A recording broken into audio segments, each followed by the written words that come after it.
An Illinois state judge denied bail today for the gunman who police say confessed to the July 4th massacre in Highland Park that left 7 people dead.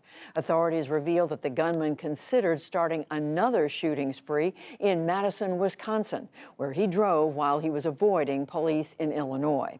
And there were more questions about how he was able to get his guns in the first place. Amna Nawaz has the latest. Today, in a closed hearing, the first court appearance for the 21-year-old alleged gunman behind Monday's attack, charged with killing 7 people and injuring more than 3 dozen at a July 4th parade in Highland Park, Illinois. The judge ruled that Robert Crimo III would be held without bond and that there was probable cause to hold him at this time for 7 counts of first-degree murder. Deputy Chief Christopher Covelli of the Lake County Sheriff's Office shared new details of Crimo's plans as he fled to Wisconsin after the shooting. However, he did see a celebration that was occurring in Madison, and he seriously contemplated using the firearm he had in his vehicle to commit another shooting. Covelli said the gunman had about 60 rounds left at that point, but hadn't planned enough to carry out a second attack. The Highland Park attack, however, had been planned for several weeks. He'd legally purchased 5 guns, including the Smith & Wesson semi-automatic rifle used in the shooting, which was bought in Illinois in the last year. That despite 2 encounters with police in 2019, one after he attempted suicide, the second after he threatened to kill family, leading officers to confiscate 16 knives, a dagger, and sword from the home. There were no charges or arrests in either case. Authorities recovered 83 spent bullet shells from the rooftop where Crimo took aim at parade goers. Investigators are still reviewing the gunman's social media posts and conducting interviews to determine a motive. Meanwhile, another American community grieves. Authorities today identified the 7th victim as Eduardo Uvaldo, a 69-year-old grandfather. And Highland Park's loss ripples far beyond this neighborhood. Among yesterday's visitors, Vice President Kamala Harris meeting with first responders and local leaders at the parade site. Officials say 9 people, ranging from ages 14 to 70, are still hospitalized as of yesterday.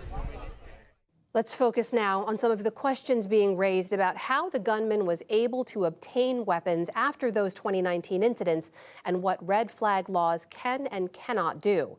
Jeffrey Swanson studies these issues. He's a professor of psychiatry and behavioral sciences at Duke University who looks closely at shootings. Professor Swanson, welcome back to the NewsHour. Thank you for joining us. I want to ask you about these details we're learning. Here you have a young man who was twice flagged to authorities. He was still able to get a firearm owner's ID card. He passed background checks. He legally bought his weapons. Illinois has a red flag law on the books. Why didn't it work? Well, it is concerning. Warning signs always look more obvious and worse when we view them through this remarkable device called a retrospectoscope. When we're looking forward, there are a lot of people who have contacts with law enforcement, a lot of people who look like they should, they pose a risk of harm to self or others. So yes, and if people see something like this, if people, somebody around you is of concern, you should take action. And calling the police in this case is what they did. The question is, what can the police actually do? The red flag law is designed to give police officers authority to remove firearms. It's a civil restraining order. It's someone who poses a risk. Usually it's an imminent risk of harm to self or others. They can remove those guns with a court order, and it's time limited. Otherwise, there's not much they can do. If the person poses a risk in a mental health crisis, police officers have the authority to take that person in, detain them for usually about 72 hours for an evaluation. And if they meet the criteria, if they're dangerous and mentally ill, they can be admitted involuntarily to a hospital to mitigate that risk. That would have conferred a gun disqualifying record. The red flag law can work, but if people don't know about it, don't know how to use it, there's no protocol in place, it's not routine, it's not scaled up to where officers or others know to use it, it's not going to do much good anyway. Well, as you say, of course, things are much clearer in hindsight, but there are some details I want to ask you about because from a law enforcement perspective now, we now know that they went to the home twice. They took away knives, a dagger, and a sword after the family said that this young man threatened to kill everyone there. They were told he was getting mental health support, but then they say the family didn't want to move forward with a complaint. They didn't have any other information on threats. And even though local police flagged state police, that's basically it. That's all they can do. So is the bar for what law enforcement can do at the right place? I don't want to second guess what the police did in this case. It could well be that they should have done more. They should have done something differently. It's a real challenge in our country when firearms are so prevalent. What we need is an ensemble of laws. The red flag law is a good tool. It's a kind of like a Swiss Army knife, or it's a nimble tool because we don't have to decide why somebody's dangerous at the time, but they have to be dangerous, pose a risk during a particular time frame.